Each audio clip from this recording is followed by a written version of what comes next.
కృపగల యేసయ్య నామములో ఈ ఉదయకాల ధ్యానాంశాలు వినుచున్న మీ అందరికీ క్రీస్తు నామములో శుభాలను తెలియచేస్తూ ఈ ఉదయకాల ధ్యానాంశము కొరకే దేవుని వాక్యాన్ని చదువుదాం. పరిశుద్ధ గ్రంథములో నుండి అపోస్తుల కార్యములు 16వ అధ్యాయము 13వ వచనము 14వ వచనాన్ని చదువుదాం. విశ్రాంతి దినమున గవిని దాటి నదీ తీరమున ప్రార్థన జరుగుననుకొని అక్కడికి వచ్చి కూర్చుండి కూడి వచ్చిన స్త్రీలతో మాట్లాడుచుంటిమి. అప్పుడు లూదియాను దైవభక్తి గల ఒక స్త్రీ వినుచుండెను. ఆమె ఊదారంగు పొడి అమ్ము తుయాతయారు పట్టణస్థురాలు. ప్రభువు ఆమె హృదయమును తెరిచెను గనుక పౌలు చెప్పిన మాటలయందు లక్ష్యముంచెను. దేవుని లేఖనము తెలియచేసినట్లుగా అపోస్తలుడైన పౌలు గారు అక్కడికి కూడి వచ్చిన స్త్రీలకు దేవుని వాక్యాన్ని బోధిస్తున్నప్పుడు ఆ ప్రాంతములో ఊదారంగును అమ్ముతున్నటువంటి దైవ భక్తి కలిగిన లూదియా ఆ మాటలు వినుచుండగా ప్రభువు ఆమె హృదయాన్ని తెరిచాడు. సహోదరి సహోదరుడా, మరి ఉదయకాల ధ్యానాంశాలు వినుచున్న మీ హృదయము తెరవబడిందా? మన హృదయము తెరవబడితేనే రేపు మనము పరలోకములో ప్రవేశించగలం. లూదియా దేవుని మాటలు వినిన వెంటనే ఆమె హృదయము తెరవబడ్డది. పరిశుద్ధ గ్రంథము ఈ రీతిగా తెలియజేస్తుంది. ప్రకటన గ్రంథము 3వ అధ్యాయము 20వ వచనాన్ని చదువుదాం. ఇదిగో నేను తలుపు నొద్ద నిలుచుండి తట్టుచున్నాను. ఎవడైనను నా స్వరము విని తలుపు తీసిన ఎడల నేను అతని యొద్దకు వచ్చి అతనితో నేనును నాతో కూడా అతడును భోజనము చేయుదుము.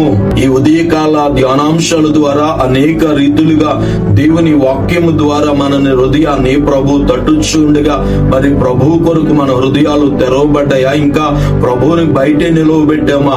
ఒక్కసారి మనల్ని మనము ఆలోచన చేద్దాం. ఎందుకు అనగా దేవుడు ఆకాశ మహాకాశాలు పట్టజాలని దేవుడు ఆ మహిమలో ఉండడానికి ఆయన ఇష్టపడట్లేదు, కానీ మానవ హృదయములో ఆయన ఉండడానికి ఇష్టపడుతూ ఉన్నాడు. నీ దేహం అనే ఆలయములో ఆయన నివసించాలని ఆశపడుతూ ఉన్నాడు.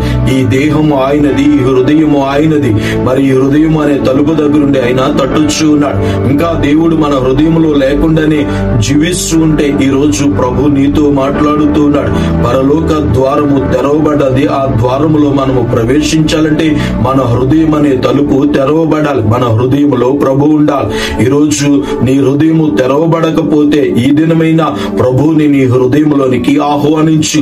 ఆయన తట్టుచూ ఉన్నాడు. ఆయన తట్టుచూ ఉండగా ఆయన స్వరము విని తలుపు తీసావా, లేక సోలమితి వలె నువ్వు తలుపును బిగించుకుని ఉంటావా? ఒక్కసారి మనల్ని మనము ఆలోచన చేద్దాం. దేవుడు ఎన్నో రీతిలుగా నిన్ను రక్షించాలని, ఎన్నో రీతిలుగా మిమ్మల్ని దర్శించాలని ప్రభు మాట్లాడుతూ ఉన్నా ఇంకా మీ హృదయాలు తెరవబడకపోతే ఈ దినమే మీ హృదయము తెరవబడాలి. మొదటిగా మన హృదయము తెరవబడాలి. దేవునికి స్తోత్రం. మీ హృదయాలలో దేవుడు నివసించాలని ఆయన మీ హృదయం దగ్గరుండి తట్టుచూ ఉన్నాడు. ఈ మాటలు మీ కొరికే అని మీరు గుర్తెరిగి ప్రభువుని ఈ దినమే మీ హృదయంలోనికి ఆహ్వానించండి. ఆయన మన హృదయంలోనికి రావడమే కాకుండా ఆయన మనతోను, మనము ఆయనతో సహవాసం కలిగి భోజనము చేస్తామని ప్రభు తెలియచేస్తున్నాడు. ప్రభుతో సహవాసం చేసే గొప్ప భాగ్యాన్ని దేవుడిస్తాడు. సహవాసం అనే ద్వారము తెరవబడాలి. దేవునికి స్తోత్రం. కొరింథీయులకు రాసిన మొదటి పత్రిక 1వ అధ్యాయము 9వ వచనాన్ని చదువుదాం. మన ప్రభువైన యేసు క్రీస్తు అను తన కుమారుని సహవాసమునకు మిమ్మును పిలిచిన దేవుడు నమ్మదగిన వాడు. ఆయన హృదయం అనే తలుపును తట్టుచూ ఉన్నాడు. రెండవదిగా ఆయన మనతో సహవాసం చేయడానికి ఆయన మనల్ని పిలుస్తూ ఉన్నాడు. సహోదరుడా, సహోదరి, మరి ఆయన మనలోనికి రాగలిగినట్లు, ఆయనతో మనము సహవాసం చేయగలిగినట్లు అనగా ఈ రోజు దేవుడు మనతో సహవాసం చేయాలని ఆయన కోరుకుంటూ ఉన్నాడు. అందుకే ఆయన సహవాసానికి ఉదయకాలం నిన్ను పిలుస్తూ ఉన్నాడు. ఈ రోజు నువ్వు ఎవరితో సహవాసం చేస్తున్నావో, నీ సహవాసాలు ఎలాగున్నాయో ఒక్కసారి ఆలోచన చేసి దేవునితో మనము సహవాసం చేస్తే ఆ సహవాసం మనకి మేలును చేస్తుంది. ఆ సహవాసం మన జీవితంలో ఉన్నతమైన కార్యాలను జరిగిస్తుంది. సహోదరి సహోదరుడా, ఈ రోజు సాక్షాత్తు దేవుడే మనతో సహవాసం చేయాలని ఆయన మనల్ని పిలుస్తున్నాడు. మరి సహవాసం అనే ద్వారము తెరవబడినట్లుగా మనల్ని పిలిచిన దేవుడు నమ్మదగిన దేవుడు. ఆయన ఎంతైనా నమ్మదగిన దేవుడు. ఈ రోజు నిన్ను పిలుస్తున్న దేవుడు నీ జీవితంలో ఉన్నతమైన కార్యాన్ని చేయగలిగిన దేవుడు. మరి ఆ పరలోకం చేరాలి అనంటే ఈ దినమే మన హృదయం అనే తలుపు తెరవబడాలి. మనము తెరవబడిన అనుభవంలో మనము ప్రభుతో సహవాసం కలిగి దేవుని వాక్యానుసారంగా దేవునికి సాక్షులుగా మనము జీవించినప్పుడు మనందరము కూడా ఒక దినాన్న తెరవబడిన ఆ పరలోకం చేర్చబడతాం. పరలోక ద్వారము ఇంకా తెరవబడ్డది. అది మూయబడక ముందే నీ జీవితాన్ని సరిదిద్దుకుని క్రీస్తును నువ్వు అంగీకరించి ప్రభుతో సహవాసం కలిగి దేవుని కొరకు సాక్షిగా మీరు జీవించాలని అలాంటి ఉన్నతమైన కృప దేవుడు అనుగ్రహించునుగాక.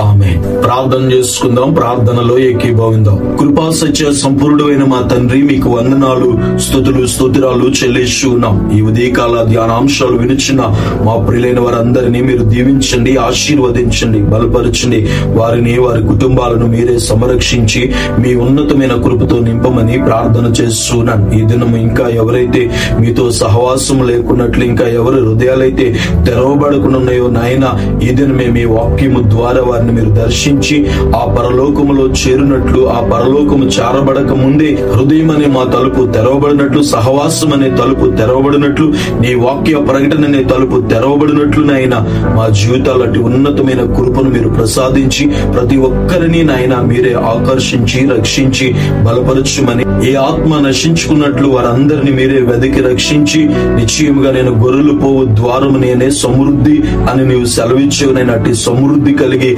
అట్టి సహవాసములో మేమందరము ముందుకు కొనసాగేటట్లు అనేక మందికి ఈ వాక్యాన్ని చేరవేసే సాధనాలుగా మమ్మల్ని అందరినీ సిద్ధపరిచి మీ రాకడకు మేమందరము సిద్ధపడుతూ అనేక మందిని సిద్ధపరిచినట్లు అటు ఉన్నతమైన కృపను మాకు ప్రసాదించమని, ఏ ఆత్మ నాశనానికి వెళ్లకున్నట్లు మీరే తప్పించి మీరే రక్షించి మహిమ పొందమని, ఆ నిశ్చయత్వము చేరు వరకు మీరు తోడుగా ఉండి నడిపించమని యేసు నామములో ఈ మనవులు అడుగుచున్నాను పరమ తండ్రి.